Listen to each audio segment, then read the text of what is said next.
வணக்கம். அண்ணன் இசக்கி கார்வன் அவருடைய தயாரிப்பில் என்னுடைய சகோதரன் கிட் அவர்களுடைய இயக்கத்தில் வெளிவருகிற ஆர்டி திரைப்படம் வெல்ல என்னுடைய வாழ்த்துக்கள். கிட் அவர்கள் சொன்னது போல தமிழ் வரலாறு, தமிழ் இனத்தினுடைய வரலாறு சரியாக பதிவு செய்யப்படலை. ஆனால் தமிழ் இனத்திற்கு எதிரான வரலாறு திட்டமிட்டு பதிவு செய்யப்படுகிறது. தொடர்ச்சியாக கடந்த ஓராண்டில் மட்டும் ஒரு 3 படங்கள். முதலில் ஃபேமிலி மேன் என்ற ஒரு வெப் சீரிஸ் வந்தது. எவனோ ஒருத்தன் இந்த இனத்துக்கும் மொழிக்கும் பண்பாட்டுக்கும் கலாச்சாரத்துக்கும் சம்பந்தமே இல்லாத ஒருத்தன் நம்மளை பற்றி படம் எடுக்கிறான். இந்தியா முழுக்க அதை விநியோகம் பண்ணுறான், பெரிய வசூல் நடத்துகிறான். திருப்பி ஜாட் அப்படின்னு ஒரு திரைப்படம், இந்த இனத்திற்கும் மொழிக்கும் பண்பாட்டுக்கும் கலாச்சாரத்துக்கும் சம்பந்தமே இல்லாத ஒருத்தன் நம்மளை பற்றி படம் எடுக்கிறான், பெரிய வணிகம் பண்ணுறான். இப்போ சமீபத்தில் கிங்டம் அப்படின்னு ஒரு படம், இந்த இனத்துக்கும் மொழிக்கும் சம்பந்தம் இல்லாத ஒருத்தன் அதை படமாக எடுத்து தமிழர்கள் என்றால் ரவுடிகள் பொறுக்கிகள் என்று காட்டி, அதுவும் குறிப்பாக ஈழத்தமிழர்களை, ஒரு அழிவின் விளிம்பில் இருக்கக்கூடிய தமிழர்களை பயங்கரவாதிகளாக சித்தரித்து, ரவுடிகளாக சித்தரித்து ஒரு படத்தை எடுக்கிறான். ஆனால் அந்த படத்தை எங்கே வேணாலும் நீ ஓட விடலாம், எங்கள் கோட்டைக்குள்ள உன் படம் ஓடாது என்று சொல்லி அந்த படத்தை ஓட ஓட வெற்றிய தலைவன் தான் எங்களுடைய அண்ணன் செந்தமிழன் சீமான். அப்போ எந்த படம் ஓடணும், எந்த படம் ஓடக்கூடாதுன்னு தீர்மானிக்கிற இடத்துல இன்றைக்கு தமிழ் தேசிய அரசியல் வந்திருக்கிறது. நான் ஏற்கனவே இதே அரங்கில் சொன்னேன், ஒரு காலத்தில் 1950 70 காலகட்டம் வரைக்கும் அண்ணாவின் தம்பிகள் திரையை ஆண்டார்கள். இன்றைக்கு அண்ணனின் தம்பிகள் திரையுலகத்தை ஆளுகிறார்கள். அப்படி ஒரு அண்ணனின் தம்பியாகத்தான் சகோதரர் கிட்டு ஆகச்சிறந்த ஒரு படைப்பாளி. சின்ன சின்ன உணர்வுகளை சின்ன சின்ன தொகைகளில் எடுக்கக்கூடியவர்.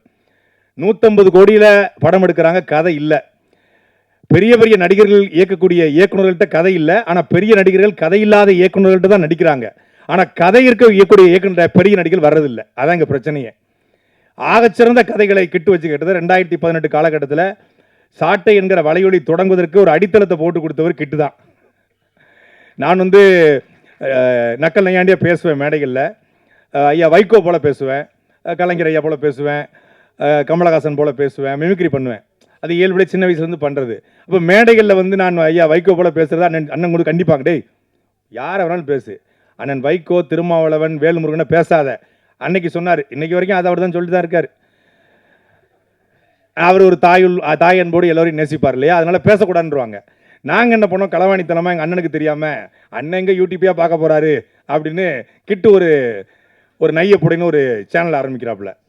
அப்போ அவர் கூப்பிட்டு, அண்ணன் சேனல் சரியாக போக மாட்டேக்கு, நம்ம 2 பேரும் சேர்ந்து ஏதாவது பண்ணுவோம் அப்படின்னாப்புல.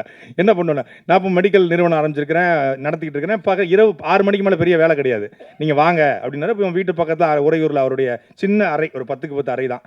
அதில் போயிட்டு 2 பேரும் டிஸ்கஸ் பண்ணி, நீங்கள் வைகோ மாதிரி நல்லா பேசுகிறீங்க, நம்ம ஸ்கிரிப்ட் எழுதி பண்ணுவோன்னு சொல்லி வைகோ மாதிரி ஒரு காமெடியாக ஒரு சட்டையர் பண்ணிடுவோம். கிரேக்க புயல் அப்படின்னு ஒரு தலைப்பு வச்சு முதல் காணொலி பார்த்துக்கோங்க. ஒரு சேனலில் ஒரு 2-3 காணொலி தான் வெளியிட்டிருக்காப்புல. முதல் காணொலி 2 பேரும் எடுத்து 2-3 நாள் தூங்காமல் கிடந்து வீட்டுக்கே போகாமல் இரவு முழுக்க ஒரு ஷூட் எடுத்து பெரிய திரைப்படம் இது போல் டீசரு, அதுக்கு ப்ரோமோ அப்படிலாம் வெளியிட்டு எல்லாம் பண்ணி இன்று மாலை கிரேக்க புயல் வெளிவரும்னு போட்டோம். அது சமூக வலைதளங்களை பற்றி எரிஞ்சிக்கிட்டு இருக்கு. அந்த நேரம் பார்த்து வைகோ எங்களை பேச, வைகோக்கு எதிராக எங்கள் ஆளுகள் புறம் நிற்க அப்படிங்கும்போது ஒரு பெரிய இது இருக்கும்போது நாங்கள் இந்த விட மொத்த தமிழ் தேசிய மக்களும் கொண்டாடிக்கிட்டு இருக்கேன். ஃபோனை போட்டு, உனக்கு என்ன வேலை பார்க்க சொன்னால் நீ என்ன வேலை பார்த்துட்டு இருக்கீங்க, டேய் கொன்னே போடுவேன், எவன் அவன் எங்கடா இருக்கான் வர சொல்கிறான்டார். மதுரைக்கு போனால் செந்தமிழ், பைந்தமிழ், அகநானூறு, புறநாறு, 18 பரிபாடல் எல்லாம் வருது எங்கள் அண்ணன் இருந்து. ஐயோ வம்படியாக சிக்கிருக்கமே, ஜூவில் மாட்டின மாதிரி ஆகிப்போச்சு அப்படின்னு ஒழுங்கு மரியாதையாக அதை எடுத்துட்டு நான் செய்ய வேண்டிய சேலையை செய்யுங்கடா அப்படின்னாரு. முதல் காணொலியை நீக்கி வச்சிட்டார். முடிஞ்சா சோழி அப்படி தான் ஆரம்பித்தோம். அப்போ அவர் அதுக்கப்புறம் அப்புறம் வேறு காணொலிகளை அண்ணனுக்கு இடைஞ்சல் வராத, அண்ணன் திட்டாத காணொலிகளாக போட ஆரம்பித்தோம். அப்புறம் பாராட்டினாங்க, வாழ்த்துனாங்க, தட்டி கொடுத்து கொண்டு போங்கடான்னாங்க. அப்போ அவர் கலைத்துறைக்குள்ள அவர் பயணப்பட்டார். அப்புறம் நான் அதை யூடியூப்பாக மாற்றலாம்னு சொல்லி சாட்டைங்கிற வலையொலி ஆரம்பித்தேன். சாட்டை என்கிற வலையொலி இன்றைக்கி வளர்ந்துருக்கு.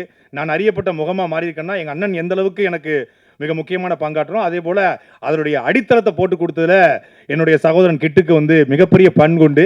நான் அது ஏதாவது ஒரு தளத்தில் நன்றி சொல்லணும்னு கடமைப்பட்டிருந்தேன். நன்றி அன்பு சகோதரா. அவருடைய ஆர்வம் ரொம்ப இதாக இருக்கும், ரொம்ப கியூரியாசிட்டி இருப்பார், ரொம்ப எனர்ஜெட்டிக்காக இருப்பாப்புல. இரவு முழுக்க அந்த ஏஆர் ரஹ்மான் இரவுலாம் தூங்க மாட்டான்னு சொல்லுவாங்க, அது மாதிரி இரவு தூங்கவே மாட்டாப்புல. நம்ம ஒன்று எடுத்து வச்சிருந்தா இரவு எடிட் பண்ணி வேற ஒன்று வச்சிருப்பாப்புல. அதில் 2 பேருக்கும் சண்டெல்லாம் வந்திருக்கு. அது ஒரு 2-3 மாதத்துல சண்டெல்லாம் வந்திருக்கு. அந்தளவுக்கு அந்த கருத்தை மெருகூட்டுவார். அப்படி ஒரு ஆகச்சிறந்த கலைஞன்.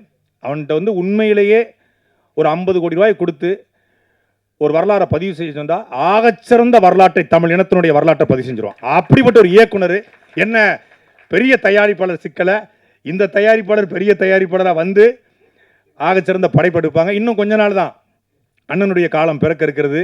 அந்த காலம் தமிழ் தேசிய காலம் பிறக்க இருக்கிறது. கிட்டு போன்ற படைப்பாளிகள் கொண்டாடப்படுகிற காலமும் பிறக்க இருக்கிறது. இந்த படம் ஆகச்சிறந்த படமாக வந்திருக்கிறது என்று கேள்விப்பட்டேன். இந்த படத்தை திரையரங்கில் பார்த்து ஒவ்வொரு தமிழர்களும் கொண்டாட வேண்டும். சகோதரன் சுகுமார் சொன்னது போல ஆட்டியை பலவாட்டி பார்த்து நாம் வெற்றி செய்ய வேண்டும். நன்றி, வணக்கம்.